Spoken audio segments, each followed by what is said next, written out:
Ang kwentong ito ay hango sa totoong buhay.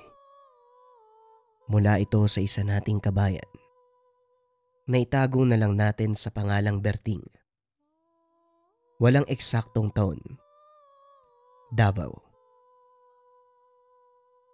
Habang naglalakad si Berting sa masukal na daanan sa baryo ng San Ordanasio, bigla itong nakaramdam ng kilabot dahil tila merong mga matang nakatitig sa kanya. Binilisan ang paglalakad hanggang sa tumakbo na ang binata. Gamit ang buong lakas, pinilit nitong makaalis sa madilim na gubat. Ngunit sa kasamaang palad, dahil sa pagod mula sa buong araw na pagbubukid, hindi kalayuan ay napatigil ito. Hinihigop niya ang hangin sa paligid sa sobrang lakas ng pagkahingal. Napalood na lang si Berting dahil tila sa bawat pagkuha ng hangin, parang doble ang nawawala sa kanya. Maigpit nitong hinawakan ang naninikip na dibdib. Kung karaniwang tao lang si Berting, iisipin lamang niya na dahil ito sa pagod o kaya naman ibang normal na dahilan. Ngunit alam ng lalaking ito na merong nilalang na pumupunterya sa kanya. Nanlaki ang mga mata ng binata nang biglang tumahimik ang kapaligiran. Sa sobrang tahimik, kahit ang paghinga ay hindi na rin ito naririnig.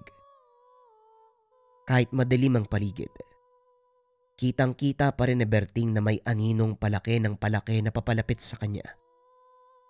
Dahan-dahang inangat ni Berting ang kanyang ulo. Nanlaki ang mga mata. Ano ba naman yung Berting? Tulog ka na naman, 9:00 pa lang. Paano mamaya hanggang madaling araw pa ang duty mo? Bubuhin tayo magsumbo kaya mo ha? Mapapahamak tayong dalawa niyan kapag nalaman nilang natutulog ka habang nagtatrabaho Pasensya na ho kayo, hindi na mauulit. Tugon ni Berting habang nagpupunas ito ng muka. Nakatulog siya sa gitna ng trabaho. Umalis na ang kasama ni Berting upang rumonda sa ospital na kanilang pinagtatrabahuhan. Nang wala na ito, kaagad tumayo si Berting at nagmasid sa kapaligiran. Bilang isang security guard, nagpapasalamat naman si Berting na nadestino siya sa payapang lugar. Kaso nga lang, dahil sa katahimikan hindi maiwasan ni Berting na makatulog. Habang nasa trabaho, bagamat kailangan niya ang trabahong ito, hindi naman ganun kalaki ang pangangailangan ng binata, lalo na't mag-isa lamang ito sa buhay. Naging palaisipan kay Berting ang mga panaginip. Bukod sa paulit-ulit ito, lugar, eksena, at iba pa.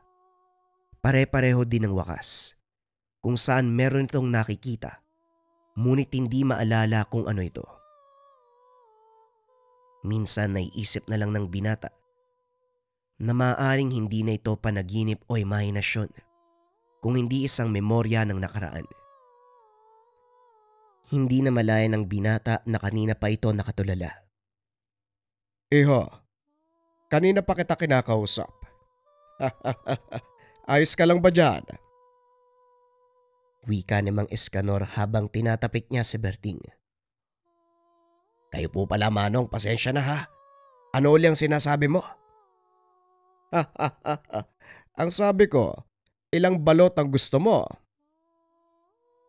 Muling wika ng matanda habang hinahanda nito ang paninda.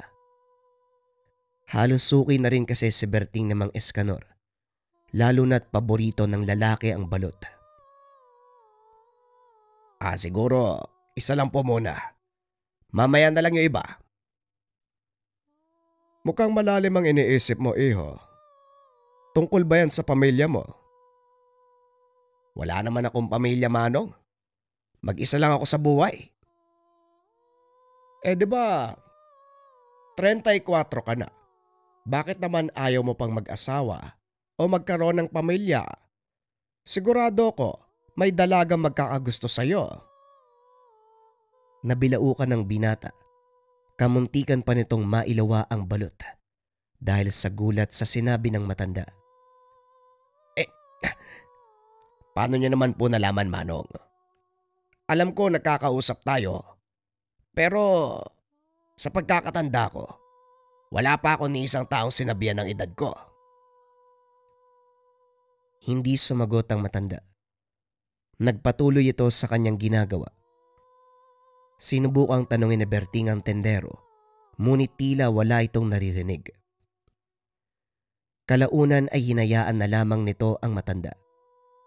Inisip na maaaring nakalimutan lamang na nasabi ito sa kanya. Makalipas ang ilang sandali, may malakas na kalampag ang bumasag ng katahimikan. Dali-dali nitong pinuntahan ang pinagmula ng ingay. Iniwan ang tendero sa may guardhouse. Pinuntahan ng binata ang bawat sulok at lugar sa paligid. Naghahanap ng maaaring pinagmula ng ingay. Makalipas ang ilan pang mga minuto, napatigil sa paglalakad si Berting. Nakarating ito sa isang masikip na lagusan na tila abandonadong fire exit doon sa ospital. Napakadilim. Binabalot ng alikabok ang buong lugar. Kalaunan ay nasanay na ang paningin ng binata sa dilim. Nanlaki mga mata nang makita ang katrabaho na nakahandusay sa sahig. Dali-dali niya itong pinuntahan. Pinakiramdaman ng pulso. Mabuti na lang at meron pa itong malay kahit papano. Anong nangyari sa'yo, Pedro? Sinong gumawa nito? Sandali, mukhang naaloban tayo Wika ni Berting. Kinuha nito ang radyo sa bewang. Hingi na sana ito ng tulong, ngunit pinigilan siya ng katrabaho. Hindi sila naniniwala. Kahit ako, kung di ko mismo nakita, hindi rin ako maniniwala Wika ng katrabaho. Hindi natuloy ang mga susunod na sasabihin sana ni Pedro dahil nawalan ito ng malay. Bagamat hindi maintindihan ng binata kung paano o ano ang nangyayari, inakay na lamang ni Berting ang katrabaho at dahan-dahan itong itinayo. Sa isip ng binata, bagamat hindi siya sigurado sa kung anong dapat gawin, isa lang ang masisiguro niya. Kailangan nilang makaalis ng sandaling iyon. Biglang lumakas ang ihip ng hangin. Tila nakaramdam ng kilabot ang binata.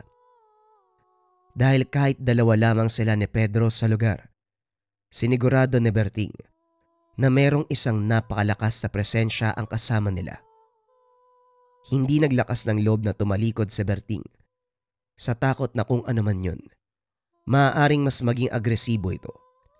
Kapag nalaman ng nilalang na nakita nila ito, nanatiling nakatingin ang binata sa kasalungat na direksyon sa daan kung saan ito nanggaling. Inihanda nito ang sarili upang buhatin si Pedro at bilisan ang pagtakbo.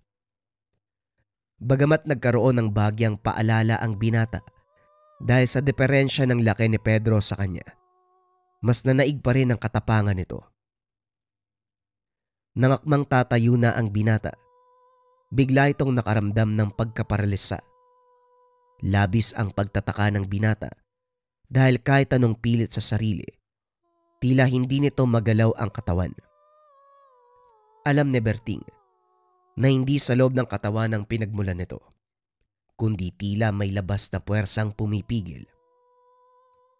Lalong dumilim ang kapaligiran. Napapikit na lamang ang binata.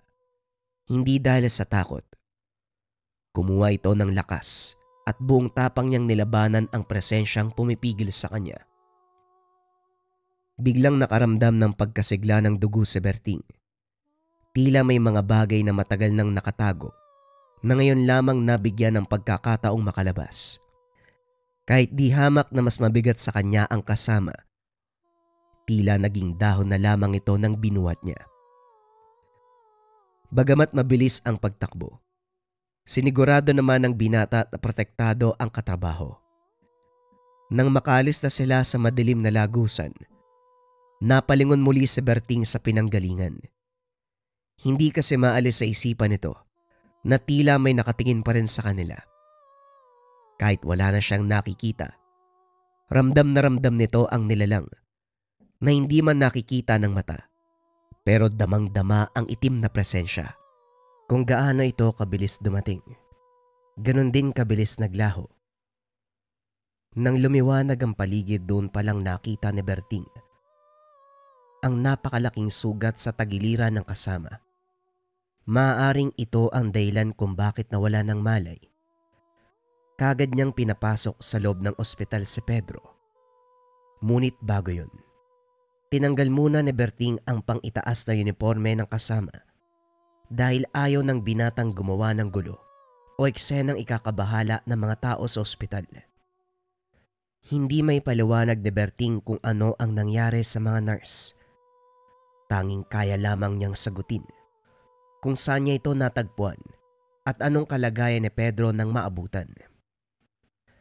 At dahil hindi matukoy kung sino o ano ang gumawa nito kay Pedro, sinabihan na lamang si Berting ng mga nurse na wag munang imbestigahan ng lugar kung saan niya natagpuan ang kasama. Maaari kasing naroon pa ang mga salarin at baka mapahamak din ng binata. Sinubukang maingi ni Berting ng tulong upang madagdagan ng gwardiya ng gabing iyon. Ngunit sa kasamaang palad, wala silang makuha. Kahit na gustuin ng binata na malaman at pigilan kung sino o ano ang may gawa nito kay Pedro, hindi ito magawa.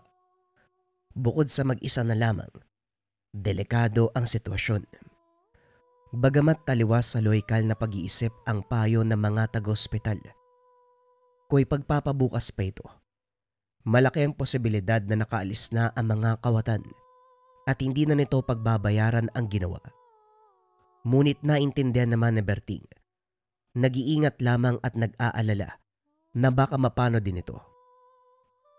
Ay nako, kung ipagpapabukas pa nila, malamang nakaalis na ang kawatan. Kaya nga po eh. Pero naiintindihan ko rin. Nag-iingat lang sila. Dalawa lang kami ni Pedro ang gwardiya dito eh. Kung pati ako mapapahamak, edi wala nang naiwan para magbantay. At isa pa, mas lalo silang mababahala, pati na rin ang mga pasyente, dahil ang mga inaasahan nilang magpoprotekta sa kanila, hindi nila nagawang protekta ng kanilang sarili. Kung sa bagay tama ka, mabuti na lang at nakita mo kagad ang nilalang. Nailigtas mo ang kasama mo, no? Mabuti, talagang mabilis kang kumilos at mukhang nabuksan mo na rin ang kapangyarihan mo. Ano pong sinasabi niyo, Manong? Anong nilalang? At saka anong kapangyarihan? Sigurado ko bang asin yung puting nasa plastic na bitbit niyo? Alam ko kung anong sinasabi ko, Berting. Unang kita ko pa lang sa'yo, alam ko na meron kang nakaraan na pilit mong itinatago. Nagtagumpay ka naman eh. Hindi mo na naaalala kung bakit ka nandito. Mawalang galang na ho. Pero hindi na nakakatawa ang biro mo. Kung ako nga eh, hindi ko alam ba't ako nandito. Ikaw pa kayang hindi ko kakilala.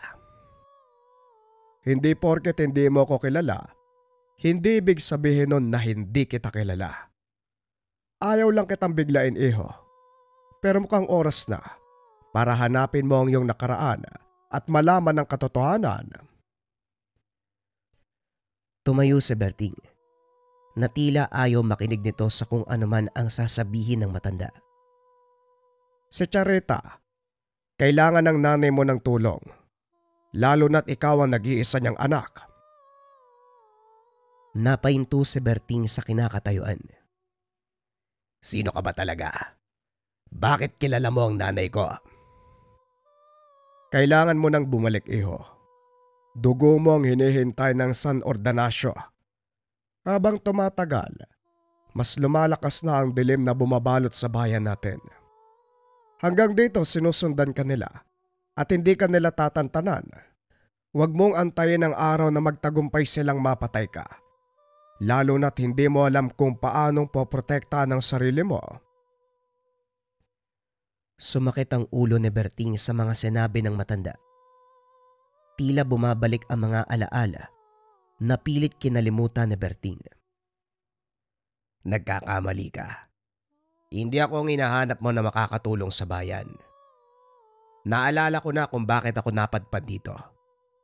Hindi ako nabiyayaan. Wala akong kapangyarihan katulad ng nanay at tatay ko. Lumuwas ako dito upang hindi madamay dahil hindi ko kayang protektahan ang sarili ko. Nabanggit mo si nanay kanina. Kumusta siya? Maging si tatay, ano ang kalagayan niya? Ang nanay mo ay nasa mabuting kalagayan. Pero hindi ko alam kung hanggang kailan. Kaso lang ang tatay mo. Anong meron kay tatay? Sabihin na lang natin, pinatunayan niya kung gaano nito kamahal ang nanay mo. Hindi nito maiangat ang nakayukong muka. Dahil sa sinabi nito, naintindihan na ni Berting na wala na ang ama. Labis sa pagsisisi at lungkot ang naramdaman ng binata. Naiinis sa sarili na dahil sa takot. Mas pinili nitong umiwas at hindi makasama ang mga magulang para sa sariling kapakanan. Gusto pa sana nitong malaman kung ano ang kinamatay ng ama. Ngunit alam niya, hindi pa ito ang tamang panahon para doon. Nagpatuloy sa pagpapaliwanag sa mga Escanor. Kalaunan nakumbinsi niya rin si Berting na sumama sa kanya. Matapos ang trabaho, nagpaalam muna si Berting sa pinagtatrabahuhan bago ito umalis. Nalaman ng binata na nasa maayos na kalagayan na si Pedro na siyang ikinatuwa nito. Bumiyahe ang dalawa pabalik sa kanilang bayan. Hindi makapaniwala si Berting na hinayaan itong makumbinsi siya ng matanda. Ni hindi nga sigurado kung mabuti ba ang intensyon ni Manong Escanor. Ngunit dahil alam nito ang mga bagay sa buhay na tanging siya lang ang nakakalam, kahit papano ay sumugal ito dahil may nalalaman ang matanda sa kanya. Habang nakadungaw sa bintana ng bus si Berting, napansin nito na napakadilim ng paligid. Tinignan niya ang orasan. Mag-alas 4 pa lang ng hapon pero parang gabi na. Naku, patay tayo dyan. Mukhang uulan pa. Nakalimutan ko magdala ng payong. Hindi dahil sa wala ng pagdilim ng kapaligiran, iho. Kahit umaga, ganito pa rin ang kulay ng langit. Gusto'y mang umalis na mga kababayan natin sa San Ordanasio. Hindi nila kayang gawin dahil sinumpa ng itim na mahika. Pagpapaliwanag ng matanda. Ngunit pakiramdam ng binata na parang merong mali sa mga sinabi nito. Nagpatuloy sa pagmamasid ng kapaligiran ng binata. Napadaan ang grupo ng mga ibon. Laking gulat niya. Sabay-sabay nalaglag ang mga ito. Tila biglaang namatay ang mga ibon sa isang iglap. Lumingon upang tignan kung nakita ba ni Manong Escanor ang nangyari. Ngunit titig na titig sa ibang bagay ang matanda. Sinundan ni Berting kung ano ang tinitignan. Doon napansin na may papalapit na lalaki sa kanila. Masama ang titig ng lalaki. Napagtanto ni Berting na sila lamang ang laman ng bus. May kakaiba sa lalaking ito. Bagamat ang ulo niya ay sa tao, balot ng makapal na tela ang pangangatawan. Malakas ang kutob niya na hindi ito normal. Halo-halo ang nararamdaman ni Berting ng mga panahong iyon. Hindi pa nga sila nakakarating sa San Ordanasio, may pumipigil na kagad sa kanila. Kumalma ka, iho. Huwag mong alisin ang tingin mo sa lalaking yan. Huwag mong iparamdam sa kanya na natatakot ka dahil doon siya lalong lalakas. Bagamat kinakabahan, nilakasan ni Berting ang kalooban. Nakipagtitigan din sa lalaki. Naramdaman muli ng binata ang kakaibang sigla ng dugo. Mas tumalas din ang paningin, pandinig at pangamoy.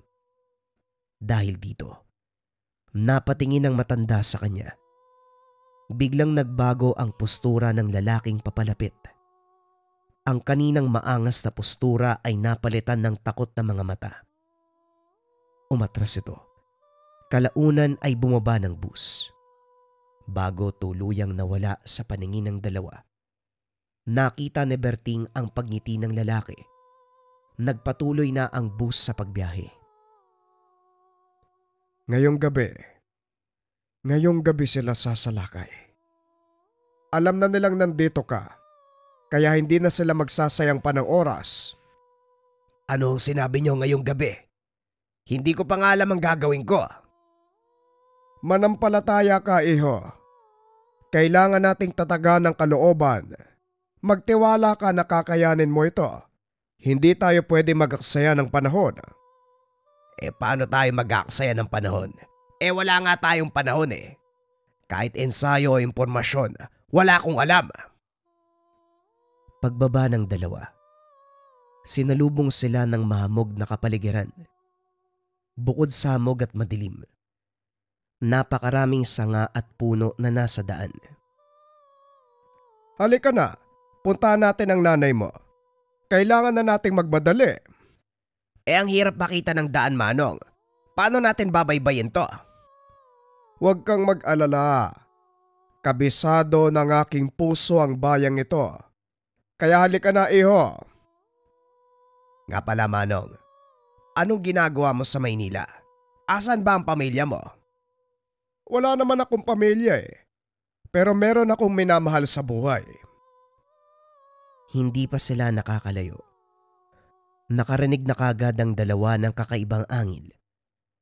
Sa dilim at hamog ng kapaligiran, tanging anino lamang nito ang nakikita ni Berting.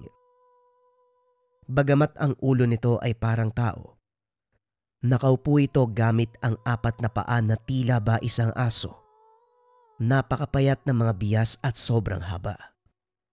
Unti-unting nabawasan ang hamog sa paligid. Nakita ng dalawa na bubuka ang napakalaking bibig nito. Matalas at mahaba ang mga ngipin. Tila nababalutan ng nabubulok na karne at tuyong dugo. Nanlilisik ang itim na mga mata. Balot ng itim na balahibo. Nagpatuloy sa pag-angil. Kagad silang sinunggaban. Kagad nakailag si Manong Escanor. Ngunit naabutan siya ni Berting. Bagamat nasa taas ang nilalang, ginamit ni Berting ang buong lakas upang isarado ang bibig. Binalot niya ang mga braso sa ulo. Bagamat nasugatan ng binata, kitang-kita na hindi ito magpapatalo. Makalipas ang ilan pang sandali, napuruhan na ni Berting ang nilalang. Nagtataka si Berting kung bakit hindi siya tinulungan ng matanda. Ngunit kalaunan, sinaksak ni Mang Escanor ng punyal ang nilalang. Dinasalan niya ito. Hindi alam ni Berting kung ano ang sinasabi ng matanda at kung para saan ang dasal.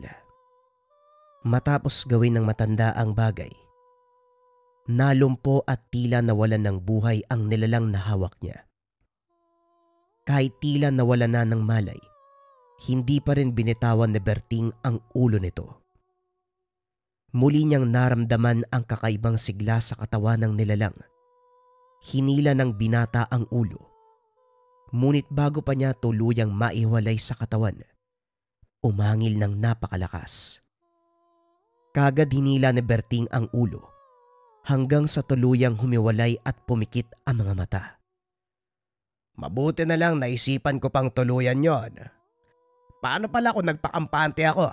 Di yari tayong dalawa. Kailangan na nating magbadali. Mas lumalakas ang kapangyarihan ni Pilar.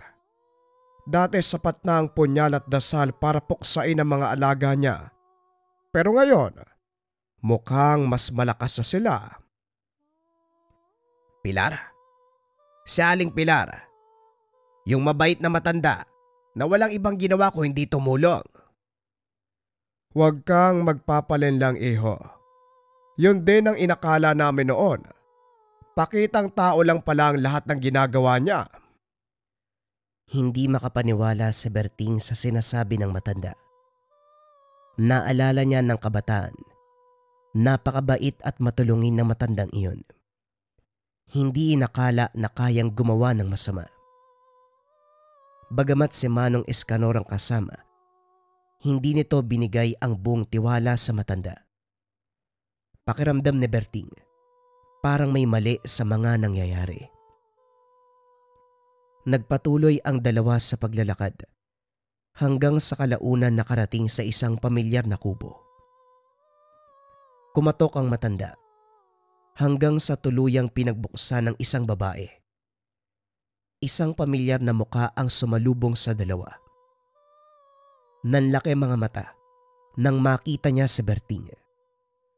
Kagad siyang nilapitan at niyakap ng maigpit ng ina. Naluha na lamang ito sa sobrang tuwa. Kagad silang pumasok sa bahay. Laking pasasalamat ng ina kay Manong Escanor dahil nahanap at naibalik ang kanyang anak. Walang anuman, Charita. Nagkataon lang na nakita ko si Berting at eto. Nagka-amnesia lang pala ang bata. Pero wag ka mag-alala. Nanumbalik na ang lahat ng memorya niya. Siya pa nga nagmakaawa sa akin kung pwede ko siyang samahan pabalik dito. Hindi ko alam kung paano ka babayaran, Escanor. O siya, sige. Maghahanda muna ako ng hapunan. Maiwan ko muna kayo dito. Anong sinabi mo? Akala ko ba kaya mo ako dinala dito para makatulong? Pero bakit iba yung sinabi mo kay nanay? Bakit ka nagsinungaling? Ano ka ba naman? Gusto mo bang malungkot lalo ang nanay mo? Namatay na nga ang asawa niya, tapos sasabihin pa natin inabando siya ng sariling anak. Anong meron dun sa mga nakaengkwentro natin? Si Aling Pilar. Kanina nagmamadali tayo, diba? Wala nang oras tapos ngayon kalmado ka lang. Maghahapunan pa tayo. Tumayo si Berting. Kwenelyohan ng matanda. Hindi ako nakikipagbiruan. Umaming ka. Ano talaga ang pakay mo? At bakit mo ako dinala dito? Akala ko pa naman, magiging masaya tayo ng ina mo. Pero mukhang balakid ka lang din. Sana pala, hindi na ako nag-alangan na tapusin ka kanina. May kinuha sa bulsa ang matanda. Bigla itong pumito. Nakarinig ng napakatinis na ingay sa Berting, dahilan para mabitawan ang matanda. Napaluhod na lamang ito. Napatakip ng tenga sa sobrang sakit. Tinititigan lang siya ni Mang Escanor at lumabas ng bahay.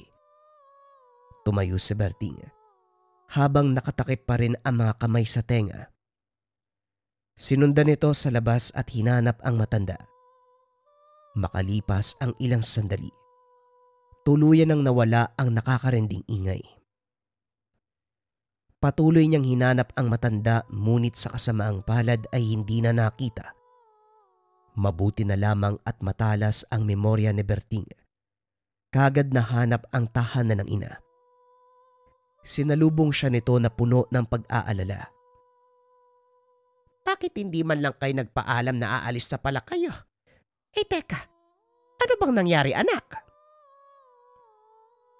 Ilang beses sinubukang sabihin ni Berting sa ina ang tungkol kay Manong Escanor. Ngunit sa hindi malamang dahilan, sa tuwing magsasalita, tila nabibilaukan sa sariling dila ang binata. Halika anak, alam ko kung sino makakatulong sa atin. Puntahan natin si Aling Pilar bago pa maging permanente ang nangyayari sa'yo. Habang nasa daan, hindi maiwasan ni Berting na lumingon ng lumingon. Siguradong nagmamatsyag si Mang Escanor sa kanilang dalawa.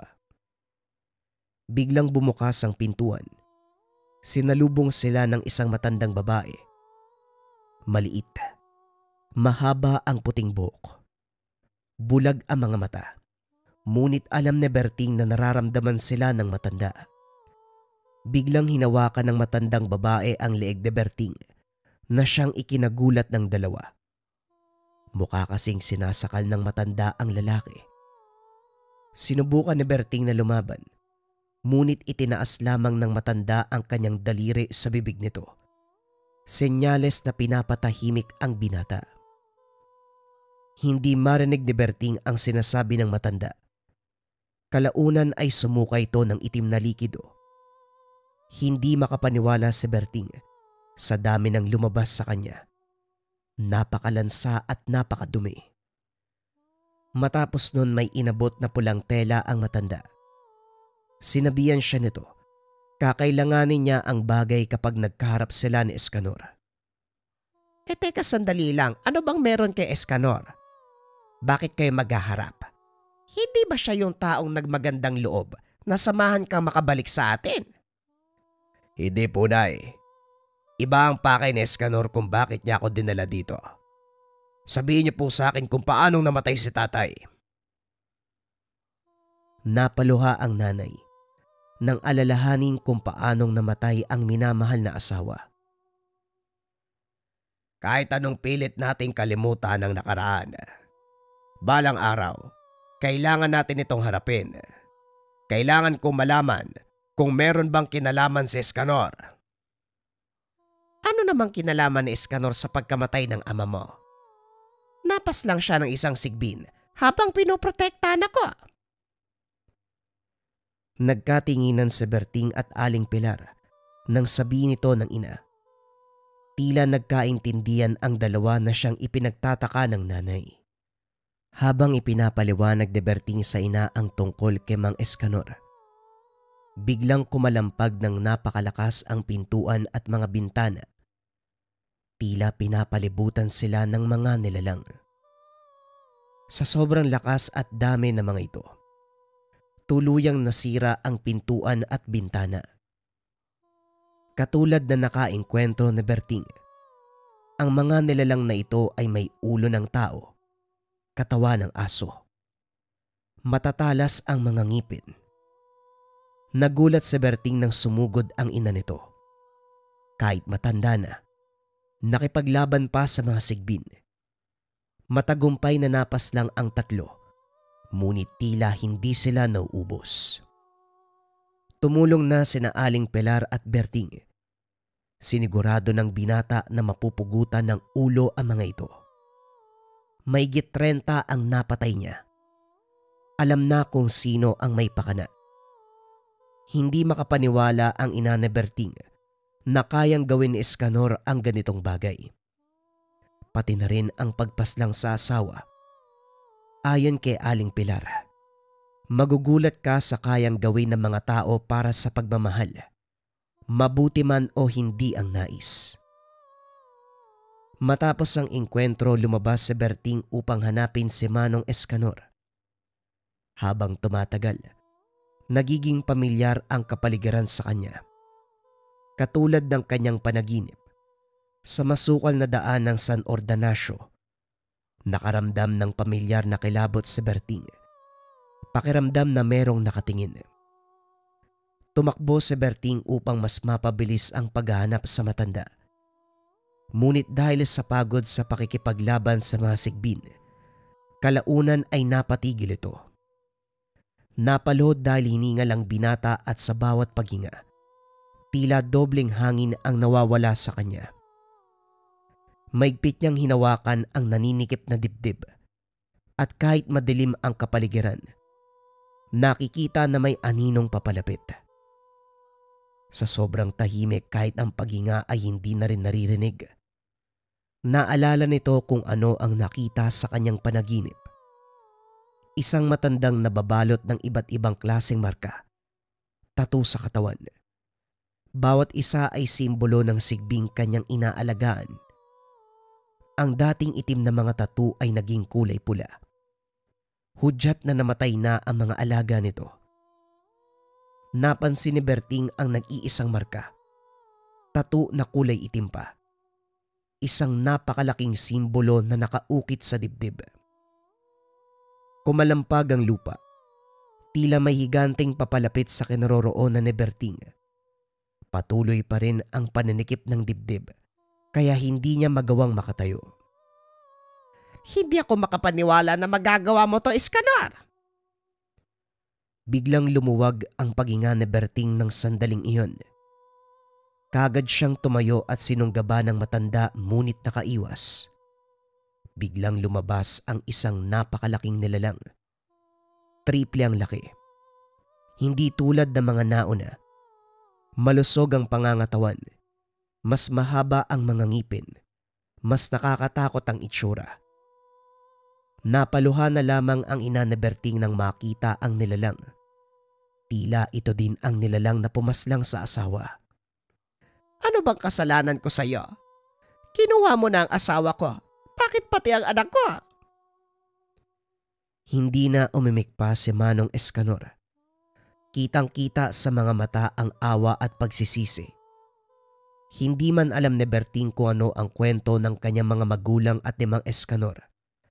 Alam niyang may pagtingin pa rin ito sa kanyang ina. Hindi na umimik pa ang matanda. Yumuko na lamang ito at umalis kasama ang natitirang alaga. Nagpasalamat sa ina ang binata. Nangako na hindi na muling aalis. Nanatili na lamang si Berting sa San Ordanasio upang makasama at maprotekta ng ina.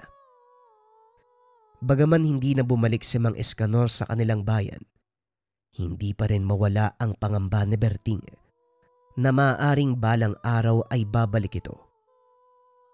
Kahit papano ay nagpapasalamat pa rin ang binata sa matandang iyon. Bagamat ito ang dahilan kung bakit namatay ang ama. Siya rin ang dahilan kung bakit nagkasama muli sila ng ina.